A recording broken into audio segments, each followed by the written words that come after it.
உங்கள் கஸ்தூரி. ரசவாதி த alchemist author பாலோ கெல்லோவுடைய வெற்றிகரமான இன்னொரு படைப்பு தான் வில்லாளன். இன்னைக்கு நான் படிக்க போகிற புத்தகத்தோட பேரும் வில்லாளன்.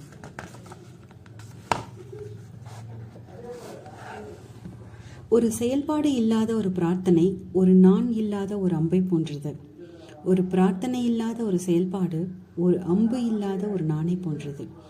எல்லா வீலர் வில்காம்ஸ் அவருடைய பொன்மொழிகள் இது. இதோட நம்ம முன்னுரைக்கு போகலாம். முன்னுரை பக்கம் 3. தெட்சுயா. இதை கேட்டு அந்த சிறுவன் திடுக்கிட்டு அந்த அந்நியனை பார்த்தான். தெட்சுயா தன் கையில் ஒரு வில்லை பிடித்து, இந்த நகரத்தில் யாரும் ஒரு பொழுதும் பார்த்ததில்லை. அவரை ஒரு தச்சராகத்தான் இங்கு எல்லோருக்கும் தெரியும் என்று அந்த சிறுவன் பதிலளித்தான். ஒருவேளை அவர் தன் வில் ஆற்றலை கைவிட்டிருக்கலாம், அல்லது அவர் தன் துணிச்சலை இழந்திருக்கலாம். அது எதுவும் எனக்கு ஒரு பொருட்டல்ல.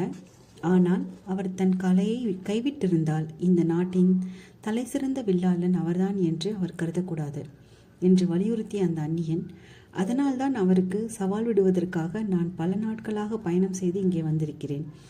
எந்த புகழுக்கு அவர் இனியும் தகுதியானவர் இல்லையோ அந்த புகழுக்கு ஒரு முடிவு கட்டுவதற்காகவே நான் இங்கு வந்திருக்கிறேன் என்று கூறினான். அவனோடு விவாதிப்பதில் எந்த அர்த்தமும் இல்லை என்று உணர்ந்து கொண்ட அந்த சிறுவன் அந்த அந்நியரை நேராக அந்த தச்சுப்பட்டறைக்கு அழைத்து செல்வதுதான் சிறந்ததாக இருக்கும். அவரே தன் சொந்த கண்களால் பார்த்து தன் தவறை உணர்ந்து கொள்ளட்டும் என்று நினைத்தான். தெட்சுயா தன் வீட்டின் பின்புறத்தில் இருந்த பட்டறையில் வேலை செய்து கொண்டிருந்தார். தன்னை பார்க்க வந்திருந்த நபர் யார் என்று தெரிந்து கொள்வதற்காக ஒரு புன்முறுவலோடு அவர் திரும்பிய பொழுது அந்த அந்நியன் சுமந்து கொண்டிருந்த நீளமான பையின் மீது அவருடைய பார்வை நிலைத்தது. உடனடியாக அவருடைய புன்னகை அவருடைய உதடுகளிலிருந்து விடைபெற்று கொண்டது. அந்த அந்நியன் அவரை பார்த்து, உங்களுடைய நினைப்பு சரிதான். ஒரு மாபெரும் கதாநாயகனாக ஆகியுள்ள ஒருவரை அவமானப்படுத்தவோ அல்லது அவரை வம்பு சண்டைக்கு இழுக்கவோ நான் இங்கு வரவில்லை. பல ஆண்டுகால பயிற்சிக்கு பிறகு நான் கச்சிதத்தை அடைந்துள்ளேன் என்பதை உங்களிடம் நிரூபிப்பது மட்டுமே என் விருப்பம் என்று கூறினான். தெட்சுயா தன் வேலைகளை தொடர்ந்தார். அவர் ஒரு மேசையின் கால்களை பொருத்தி கொண்டிருந்தார். ஓர் ஒட்டுமொத்த தலைமுறைக்கு ஒரு எடுத்துக்காட்டாக திகழ்ந்த ஒருவர் உங்களைப் போல இப்படி மாயமாய் மறைந்துவிட முடியாது. நான் உங்களுடைய போதனைகளை பின்பற்றினேன். வில்லின் மார்க்கத்தை நான் மதித்தேன். நான் அம்பு ஏவதை நீங்கள் பார்ப்பதற்கு நான் தகுதியானவன்தான். இதை மட்டும் நீங்கள் செய்துவிட்டால் நான் அந்த வழியே திரும்பி போய்விடுவேன். ஆசான்களுக்கெல்லாம் ஆசானான நீங்கள் இப்பொழுது இங்கு இருப்பதை நான் யாரிடமும் ஒருபொழுதும் வெளிப்படுத்த மாட்டேன் என்று அந்த அந்நியன் கூறினான். பிறகு அவன் தன் பையிலிருந்து நீளமான வில்லை வெளியே எடுத்தான். வார்னிஷ் போடப்பட்ட மூங்கிலால் செய்யப்பட்ட வில்லது. அதை அவன் தன் மையப்பகுதிக்கு சற்று கீழே பிடித்திருந்தான். அந்த அந்நியன் தெட்சுயாவை பார்த்து பணிந்து வணங்கிவிட்டு தோட்டத்திற்கு சென்று ஒரு குறிப்பிட்ட இடத்தை நோக்கி மீண்டும் பணிந்து வணங்கினான். பிறகு கழுகின் இறகுகள் பொருத்தப்பட்ட ஒரு அம்பை அவன் வெளியே எடுத்து தன்னுடைய பாதங்களை நிலத்தின் மீது உறுதியாக பதித்து கொண்டு ஒரு கையால் தன் வில்லை தன் முகத்திற்கு முன்னால் கொண்டு வந்து மற்றொரு கையால் அந்த அம்பை வில்லில் பொருத்தினான். அவனை தெட்சுயாவிடம் அழைத்து வந்திருந்த சிறுவன் இக்காட்சியை மகிழ்ச்சியோடும் வியப்போடும் பார்த்து கொண்டிருந்தான். தெட்சுயா தன் வேலைகளை நிறுத்திவிட்டு அந்த அந்நியனை ஒரு லேசான ஆர்வ குறுகுறுப்புடன் கவனித்துக் கொண்டிருந்தார்.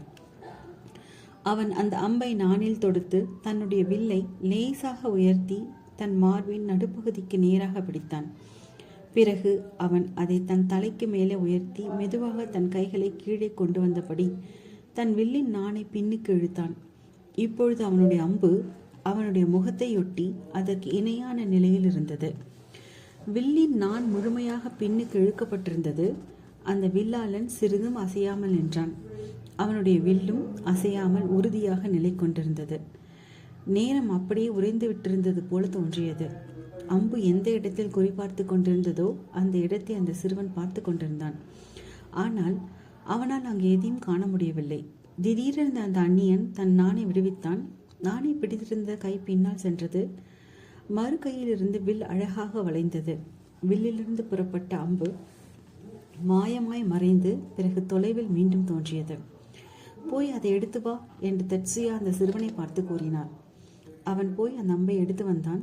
அந்த அம்பு ஒரு செர்ரி பழத்தை துளைத்திருந்தது. 40 மீட்டர் தள்ளி நிலத்தின் விழுது அவன் அதை கண்டெடுத்தான். தெட்சுயா அந்த வில்லாளனை நோக்கி குனிந்து வணங்கிவிட்டு தன்னுடைய பணிமனையில் ஒரு மூலைக்கு சென்று மெல்லிய மரக்கட்டையை போன்ற ஒன்றை எடுத்து வந்தார். அது நேர்த்தியாக வடிவமைக்கப்பட்டிருந்தது. அது நீளமான தோல் சுருளால் சுருட்டி கட்டப்பட்டிருந்தது. அவர் அந்த தோலை மெதுவாக அவிழ்த்தார். அந்த அந்நியன் கொண்டு வந்திருந்ததை போன்ற ஒரு வில் அதனிடமிருந்து வந்திருப்பதை வெளிப்பட்டது. ஆனால் அது அதிகமாக பயன்படுத்தப்பட்டிருந்ததை போல காட்சியளித்தது. என்னிடம் அம்பு எதுவும் இல்லை, எனவே நான் உன்னுடைய அம்புகளில் ஒன்றை பயன்படுத்த வேண்டியிருக்கும். நீ கேட்டதை நான் செய்கிறேன், ஆனால் நீ கொடுத்த வாக்கை நீ காப்பாற்ற வேண்டும்.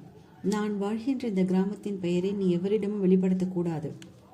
யாராவது உன்னிடம் என்னை பற்றி கேட்டால் நீ உலகின் மூலை முடுக்கெல்லாம் சென்று தேடியும் என்னை கண்டுபிடிக்க முடியவில்லை என்றும், ஒரு பாம்பு கடித்த 2 நாட்களுக்கு பிறகு நான் இறந்து விட்டிருந்ததாக நீ கேள்விப்பட்டாய் என்றும் கூற வேண்டும் என்று தெட்சியா கூறினார்.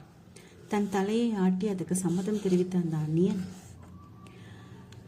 தன் அம்புகளில் ஒன்றை தெட்சியாவிடம் கொடுத்தான். தெட்சியா தன்னுடைய நீளமான மூங்கில் வில்லில் ஒரு முனையை சுவற்றின் மீது சாய்த்து பிடித்து மறுமுனையை தரையின் மீது கடினமாக அழுத்தி அதில் நாணேற்றினார். பிறகு எதுவும் பேசாமல் அங்கிருந்து மலையை நோக்கி அவர் வேகமாக நடக்கலானார். அந்த அந்நியனும் சிறுவனும் அவரை பின்தொடர்ந்து சென்றனர். அவர்கள் 1 மணி நேரம் நடந்து சென்று ஓரிடத்தில் நின்றனர். அங்கு 2 பெரும் பாதைகளுக்கு நடுவே ஒரு குறுகலான பாதையில் ஒரு ஆறு வேகமாக பாய்ந்தோடி கொண்டிருந்தது. அந்த ஆற்றை கடக்க வேண்டுமென்றால் அந்த 2 பாறைகளையும் இணைத்து கொண்டிருந்த ஒரு கயிற்று பாலத்தின் மீது நடந்து செல்ல வேண்டும். ஆனால் அந்த கயிற்று பாலம் இற்று போயிருந்ததால் அது எந்த நேரத்திலும் அருந்து விழுந்து கூடிய நிலையில் இருந்தது. தெட்சுயா அந்த கயிற்று பாலத்தின் மீது அமைதியாக நடந்து சென்று அதன் மையப்பகுதியை அடைந்தார். அப்பாலம் பயங்கரமாக ஆடியது. மறுபக்கத்தில் இருந்த எதையோ அவர் நோக்கி குனிந்து வணங்கிவிட்டு அந்த அந்நியன் செய்ததைப் போலவே தன்னுடைய வில்லில் அம்பை பூட்டி அதை தன் தலைக்கு மேலே உயர்த்தி பிறகு அதை தன் நெஞ்சுக்கு நேராக கொண்டு வந்து அம்பை எய்தார். 20 மீட்டர் தொலைவில் இருந்த ஒரு பழுத்த பீச் பழத்தை அவருடைய அம்பு துளைத்திருந்ததை அந்த அந்நியனும் சிறுவனும் பார்த்தனர். மீண்டும் கரைக்கு திரும்பி வந்த தெட்சுயா அந்த அந்நியனிடம், நீ ஒரு செர்ரி பழத்தை தொலைத்தாய், நான் ஒரு பீச் பழத்தை தொலைத்திருக்கிறேன். செர்ரி பழம் பீச் பழத்தை விட சிறியது. மேலும் நீ அதை 40 அடி தூரத்திலிருந்து தொலைத்தாய், நான் அதில் பாதி தூரத்திலிருந்து தொலைத்தேன். எனவே சற்று முன் நான் நிகழ்த்தியதை நீ நிகழ்த்துவதில் எனக்கு எந்த பிரச்சனையும் இருக்காது. எனவே அந்த பாலத்தின் நடுப்பகுதிக்கு சென்று நின்று கொண்டு நான் செய்ததை போல செய் என்று கூறினார். அந்த அந்நியன் பயந்து நடுங்கிக் கொண்டே இற்று போயிருந்த அந்த பாலத்தின் நடுப்பகுதிக்கு சென்றான். அவனுடைய கால்களுக்கு கீழே வெகு ஆழத்தில் ஓடிக்கொண்டிருந்த ஆறு அவனுக்கு கலக்கத்தை ஏற்படுத்தியது. ஆனாலும் முன்பு தான் கடைபிடித்திருந்த அதே செயல்முறைகளை பின்பற்றி அவன் அந்த பீச் மரத்தை நோக்கி ஒரு அம்பை எய்தான். ஆனால் அந்த அம்பு மரத்தை கடந்து சென்று விட்டது. அவன் கரைக்கு வந்து சேர்ந்த பொழுது அவனுடைய முகம் முற்றிலுமாக வெளுத்து போயிருந்தது. தெட்சுயா அவனிடம், உன்னிடம் திறமையும் கண்ணியமும் தோரணையும் இருக்கின்றன. வில்வித்தையின் உத்திகளை நீ நன்றாகவே கற்றுத் தேர்ந்திருக்கிறாய். நீ வில்லை வெற்றி கொண்டுள்ளாய், ஆனால் நீ உன் மனதை இன்னும் வெற்றி கொள்ளவில்லை. எல்லா சூழல்களும் சாதகமாக இருக்கும் பொழுது எப்படி அம்பு எய்வது என்பது உனக்கு தெரிந்திருக்கிறது. ஆனால் ஒரு ஆபத்தான சூழலில் இருக்கும் பொழுது உன்னால் உன் இலக்கை தாக்க முடியவில்லை. ஒரு வில்லாளனால் எப்பொழுதுமே போர்க்களத்தை தேர்ந்தெடுக்க முடியாது. அதனால் நீ மீண்டும் உன் பயிற்சியினை தொடங்கு. சாதகமற்ற சூழ்நிலைகளுக்கு உன்னை தயார்படுத்திக் கொள். வில்லின் மார்க்கத்தில் தொடர்ந்து செல். ஏனெனில் அதுதான் வாழ்க்கை பயணத்தின் பாதையும் கூட. குறிபார்த்து துல்லியமாக அம்பு எய்வது என்பது வேறு. ஆன்மா அமைதியாக இருக்கும் பொழுது அம்பு எய்வது என்பது முற்றிலும் வேறொரு விஷயம் என்று கூறினார். அந்த அந்நியன் மீண்டும் அவரை பணிந்து வணங்கிவிட்டு தன் தோளில் தொங்கிக் கொண்டிருந்த நீண்ட பையில் தன் வில்லையும் அம்புகளையும் போட்டுக்கொண்டு அங்கிருந்து புறப்பட்டு சென்று விட்டான். தெட்சுயாவும் அச்சிறுவனும் தங்கள் கிராமத்தை நோக்கி திரும்பி நடந்து கொண்டிருந்த பொழுது அச்சிறுவன் உற்சாகமாக வெள்ளத்தில் நீந்தி கொண்டிருந்தான். தெட்சுயா, நீங்கள் அந்த அந்நியருக்கு சரியான பாடம் புகட்டி விட்டீர்கள். நீங்கள் தான் வில்வித்தையின் தலை சிறந்த ஆசான் என்று அவன் குதூகலமாக கூறினான். மக்கள் என்ன சொல்ல வருகிறார்கள் என்பதை முதலில் காது கொடுத்து கேட்காமல், அவர்களை மதிக்காமல், அவர்களை நாம் ஒருபொழுதும் எடை போடக்கூடாது. அந்த அந்நியன் நல்லவன்தான். அவன் என்னை அவமானப்படுத்தவோ அல்லது என்னை விட தான் பெரியவன் என்று நிரூபிக்கவோ முயற்சிக்கவில்லை. அவனுடைய நடத்தை அப்படிப்பட்ட ஒரு தோற்றத்தை உருவாக்கியிருக்கக்கூடும். அவன் எனக்கு சவால் விட்டது போல தோன்றினாலும் உண்மையில் அவன் தன்னுடைய கலைத்திறனை என்னிடம் வெளிக்காட்டி தற்பெருமை கொள்ளவும் என்னுடைய அங்கீகாரத்தை பெறவும் தான் துடித்துக் கொண்டிருந்தான். எதிர்பாராத சோதனைகளை எதிர்கொள்வது வில்லின் மார்க்கத்தில் தவிர்க்க முடியாத ஒரு பகுதி. துல்லியமாக அதைத்தான் நான் இன்று அந்த வாலிபனுக்கு எடுத்து காட்டினேன். நீங்கள் தான் சிறந்தவர் என்று அந்த அந்நியன் கூறினார். நீங்கள் ஒரு தலை சிறந்த வில்லாளர் என்பது கூட எனக்கு தெரியாது. பிறகு ஏன் நீங்கள் ஒரு தச்சராக வேலை பார்த்து கொண்டிருக்கிறீர்கள்? வில்லின் மார்க்கம் எல்லாவற்றுக்கும் பொருத்தமானதாக இருக்கும் என்பதுதான் அதற்கு காரணம். அதோடு மரக்கட்டைகளை கொண்டு வேலை செய்ய வேண்டும் என்பது என்னுடைய கனவாக இருந்தது. அது மட்டுமல்லாமல் வில்லின் மார்க்கத்தை பின்பற்றுகின்ற ஒரு வில்லாளனுக்கு ஒரு வில்லோ, ஒரு அம்போ அல்லது ஒரு இலக்கோ தேவைப்படுவதில்லை. ஒரு கிராமத்தில் சுவாரஸ்யமாக எதுவும் ஒரு பொழுதும் நிகழ்வதில்லை. ஆனால் இப்பொழுது நான் திடீரென்று வித்தையில் தலை சிறந்த ஒரு ஆசானோடு சேர்ந்து நடந்து கொண்டிருக்கிறேன் என்று கூறி புலங்காகிதம் அடைந்த அச்சிறுவன் தன் கண்கள் மிளிர, வில்லின் மார்க்கம் என்றால் என்ன? அதை உங்களால் எனக்கு கற்றுத்தர முடியுமா என்று கேட்டான். அதை கற்றுக் கொடுப்பது ஒன்றும் கடினமானதல்ல. நாம் இப்பொழுது நம்முடைய கிராமத்தை நோக்கி நடந்து சென்று கொண்டிருக்கும் போதே 1 மணி நேரத்துக்குள் அதை என்னால் உனக்கு கற்றுக் கொடுத்து விட முடியும். ஆனால் நீ தேவையான துல்லியத்தை அடைகின்ற வரை அதை நாள்தோறும் பயிற்சி செய்வதுதான் கடினமானது.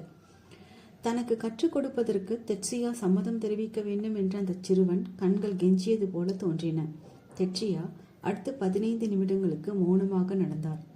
அவர் மீண்டும் பேசிய பொழுது அவருடைய குரல் மிகவும் இனிமையாக இருந்தது. இன்று நான் மனநிறைவோடு இருக்கிறேன். பல ஆண்டுகளுக்கு முன்பு என்னை காப்பாற்றிய ஒரு மனிதரை இன்று நான் கௌரவப்படுத்தியிருக்கிறேன். எனவே தேவையான அனைத்து விதிமுறைகளையும் நான் உனக்கு கற்றுக் கொடுக்கிறேன். ஆனால் அதற்கு மேல் என்னால் உனக்கு எதுவும் செய்ய முடியாது. நான் உன்னிடம் கூறியதை நீ புரிந்து கொண்டால் அந்த பாடங்களை உன் விருப்பம்படி நீ எப்படி வேண்டுமானாலும் பயன்படுத்தி கொள்ளலாம். சற்று நேரத்துக்கு முன்பு நீ என்னை ஆசான் என்று அழைத்தாய். ஒரு ஆசான் என்பவர் யார்? என்னை பொறுத்தவரை ஒரு ஆசான் என்பவர் வேறு ஒருவருக்கு ஏதோ ஒன்றை கற்றுக் கொடுப்பவர் அல்லர். மாறாக அந்த நபர் தன்னுடைய ஆன்மாவில் ஏற்கனவே ஆழமாக பதிந்துள்ள அறிவை தானே கண்டறிவதற்கு தன்னால் இயன்ற அளவு சிறப்பாக முயற்சி செய்வதற்கு ஆசான் அவருக்கு உத்வேகமூட்டுகின்றவர் தான் ஒரு உண்மையான ஆசான். அவர்கள் அந்த மலையின் கீழே இறங்கிக் கொண்டிருந்த வழியில் வில்லின் மார்க்கத்தை தெட்சியா அந்த சிறுவனுக்கு எடுத்துரைத்தார்.